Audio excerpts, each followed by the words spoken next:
Hey everyone, this is Michael the Graph Paper Architect. Today's tabletop thoughts are going to be about sensitivity in gaming. Why is it important? Why do we need to be paying attention to it? Why do we need to have it in our games or exclude it from our games from an indie dev perspective and from a gamer perspective? We'll also be discussing some of the ramifications of what happens when we have too much sensitivity or not enough in our gaming. And yeah, I think that we're going to have a really nice talk about this. So this is coming from the news that slavery has been removed from the Dark Sun setting for Dungeons and Dragons. Now, if you're not familiar with Dungeons and Dragons and you're not familiar with Dark Sun, then you might not really understand what's going on with that. You could reach out into any other medium that you enjoy or stories that you enjoy and imagine that the slavery or racism or genocide, any of the things that they're pulling out of this story was pulled out of that story, just yoinked out. And consider that. Consider some of the reasons why it might be involved in that particular story and how it is intrinsic to that fictional world that is created for that story. If you find these, podcasts, oh, by the way, so this is going to be a podcast. This is primarily audio, so it's just going to be my talking head on here today. So just so you know, if you're just listening in, that's great. I'm going to be on Spotify as well. And so this will be an audio broadcast primarily. I also record all of these, hopefully in one shot, without any editing. So I sometimes will go down the rabbit hole, and you've all been warned. So there's that. Please like and subscribe, hit the buttons, do the things, tell all of everybody about me. I really would appreciate it. I'd love to get the channel grown before next year when YouTube changes things and it becomes much more difficult. So thank you very much for your help and support. Now, sensitivity in games. There's many different ways that we can review this phenomena and what we need to have. From a dungeon master's perspective, I would say that it's important to have sensitivity in games because you need to be able to read the table. You need to be able to pay attention to what's going on.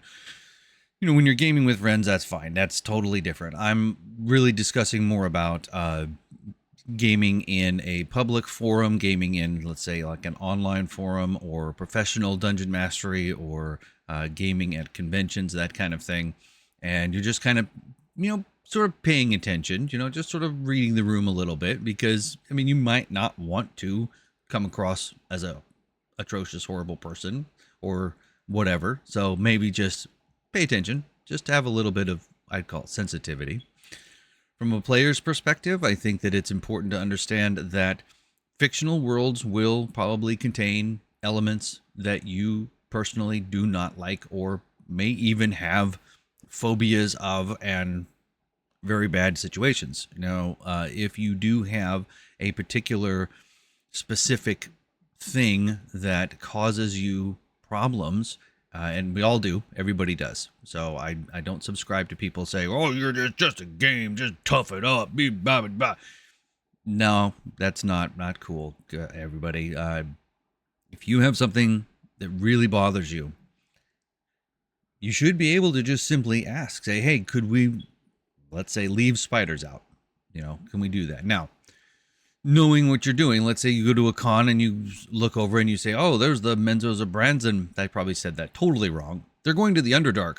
Yeah, I'm going to go play that game. No, understand that what you're doing, if you don't do spiders, don't go there and don't ask them to change it because that's not, they're going to a place where there's spiders.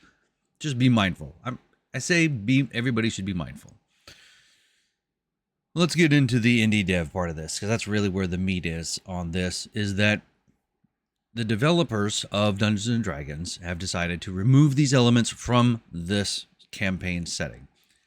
We have to examine this. Why? Why are they doing this? And simply don't just, you can go ahead and deflect it if you want and discard it. Say, oh, they're just a bunch of corporate weenies and forget it. They're just lame. And that's fine. You can do all of that. But when you simply dismiss something or when you associate it with something that is very incorrect, like I will say now that what I see going on the internet is a lot of people are producing graphics that are depicting woke dark sun, gay dark sun, on, uh, sexuality and gender has nothing to do with it.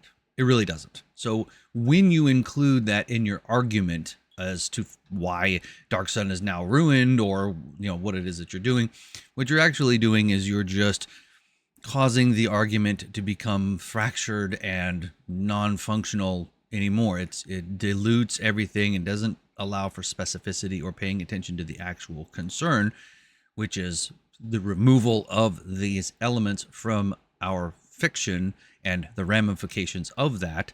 So the gender politics, like, yeah, just not that. Don't, for me, I don't see the point. I think that you make it is not that.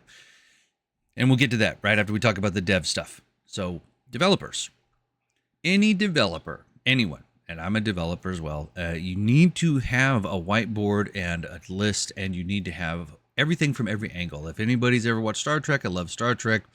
Go into the conference room, sit down and go, all right, so tactical, what do you think? Engineering, what do you think? Science, what do you think? Medical, what do you think?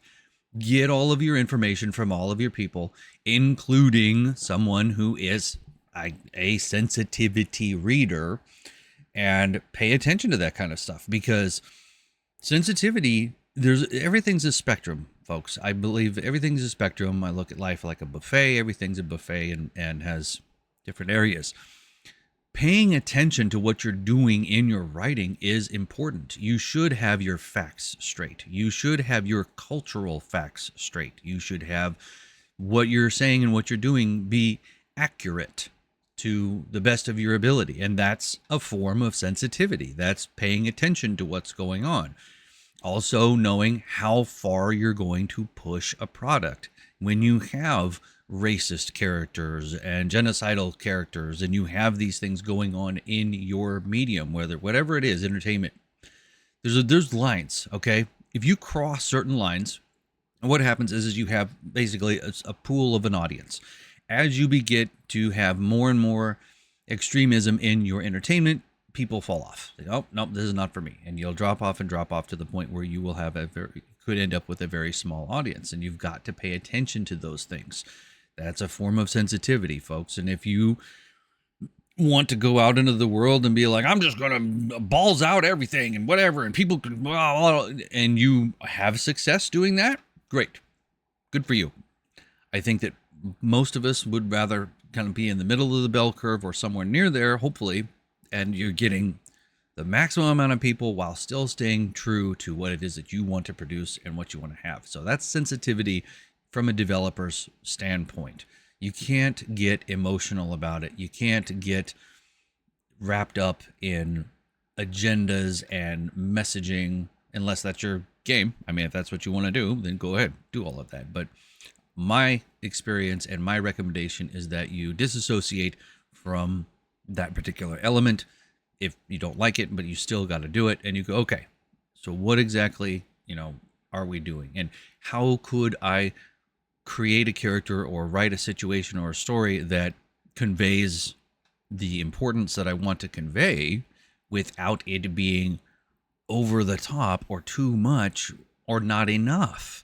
If you don't have enough trauma in a story when you are talking about World War II and you're trying to convey the weight and the atrocity of what happened to the Jewish people, but if you don't include enough, people don't get it. If you include too much, people are going to get up and walk out, because it's like, well, no, we can't go that far because it hurts too much. Okay, it causes too much in a viewer to be able to really know what's going on and be like, oh, wow, God, I just can't do that. So that's sensitivity from a developer, from a producer, from a director sort of standpoint, in my opinion, in my experience, that you need to be paying attention to those things so that you can produce the product that you want to produce, that you can produce, what it is you're putting out there. Where were we going from there? we were talking about the ramifications of removing that sort of from our games and from our entertainment and our media, and why, again, I will say that I believe that separating the sexuality or the gender identification from the argument is crucial, because it dilutes the argument. It makes it something that is not part of the argument. It doesn't matter what someone's gender or sexuality or any of that is when we're discussing removal of atrocious things from a campaign world setting. And I'll explain why. So, first of all, it seems that people want to associate homosexuality with not being able to handle extreme situations. And I'll tell you that I have friends that are completely, homosexual and are also completely badass. So trying to say that, oh, it's gay and they can't handle it. It's like, no, you don't. No, I know some folks that, boy, you would not want to tangle with them, and they're completely gay.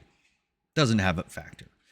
Also, when you have the argument of, oh, we need to have these things, we need to have slavery and genocide and horrible atrocities in our medium, having that included in the argument just it makes it too much, and it also isn't accurate.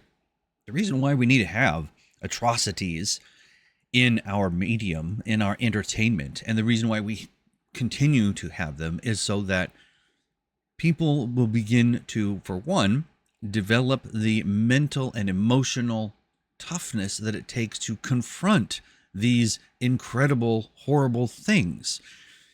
You need to be able to experience them in a fictional setting, in a book, in a movie, to be able to digest them in a way that you can then process them and handle them. If you're doing it in real life, there's a lot of trauma that's involved in that. And you are also, hopefully, you're a person that can adapt to it and continue to work against it. But a lot of people will just break under that kind of pressure. It's sad, but it's true. And that's my point of saying that you need to have these elements in entertainment, be able to have controlled exposure to these elements. Again, the sensitivity. You're not just going to blow the doors open and show everything that's completely, horrible and god awful. People can't handle that either. And you won't be able to convey the importance of why these things are bad. I certainly do not think that anyone would ever experience something and think, oh, that's a good idea. If you're the kind of person that watches, World War II documentaries and thinks that it's an instructional manual, So I'm wrong. Go away. Now, that's got to be the argument here, folks, because the other side of the argument is that first of all, we understand that the more that you sanitize and the more that you strip a particular not commodity, but I told you this is going to be live. The more that you eliminate horrible atrocities from your entertainment, then the more palatable it will become to a wider audience, because more people will be able to handle it and digest it. And that's the mentality. That's part of the mentality. The other part of the mentality, when they talk about modern sensibilities, is that they don't want to offend people. Okay, look, if you're offended by fictional material or, whatever's going on, that's good. Good. I'm glad you are. I'm glad that you are. You know why? Because that means that you're going to hopefully go out and do something about it in real life. Okay? And when we experience something in a fictional setting and we go, oh, what the holy blah, maybe it will motivate you to actually want to do something about some things that are going on in the real world. Stand up, deal with it, and, take a stance against it. That's part of the beauty of atrocious things in fiction, that it can give you that. It can help you experience it enough that then you can move forward and hopefully do something about these kinds of things in real life. And if we're not arguing on that sort of level to say, you are creating generations of people that don't have the mental and emotional toughness to be able to handle being confronted by or being exposed to horrible things and be able to manage that. Then where are we going to go with that? Because we're just screaming at clouds and we're not going to get any traction. And that's what I see is we're going to end up in a situation where people can't handle things because they aren't allowed to handle things or try to handle things. It's very much like parenting. You have children and they need to be able to handle themselves and do stuff, and so you'll maybe introduce, hey kid, I'm gonna leave you alone for 30 minutes and just see what they do. And you remember in Finding Nemo, and the little baby turtle, he goes and falls out of the stream, and of course, Nemo's dad is like, oh god, because he's overprotective, and the dad's like, whoa dude, like chill and let's see what Squirt does. And the little kid gets back in the stream. Look, did you see that? Did you see it? That's what I'm talking about. If we need to be able to expose folks to these things and then let them handle it. We're about out of time today, so I'm going to go ahead and let you go. Thank you for listening. Really appreciate it very much. I want to hear your thoughts. Please give me some comments and give me some feedback. Let me know what you think, and let's get a discussion going, because I think that this is a very valid and important discussion for us to be having, especially in these times that we're up against folks that really believe that it is good for culture, that it is good for people, that it is good for gaming, good for everything to remove these elements and to sanitize these products, and that this is good and healthy. It's not. It's not good and healthy, my opinion. So you can find me on Nerd Cognito exclusively on Rumble. I'm a co-host until Ryan doesn't want me around anymore or something. I don't know. But you can find me there. You can find me on YouTube. You can find me on Spotify. You can find me on X. We're going to be everywhere. We're going to be bringing our games, and hope you enjoy it. Thank you very much for listening. Until next time, friends, good journey.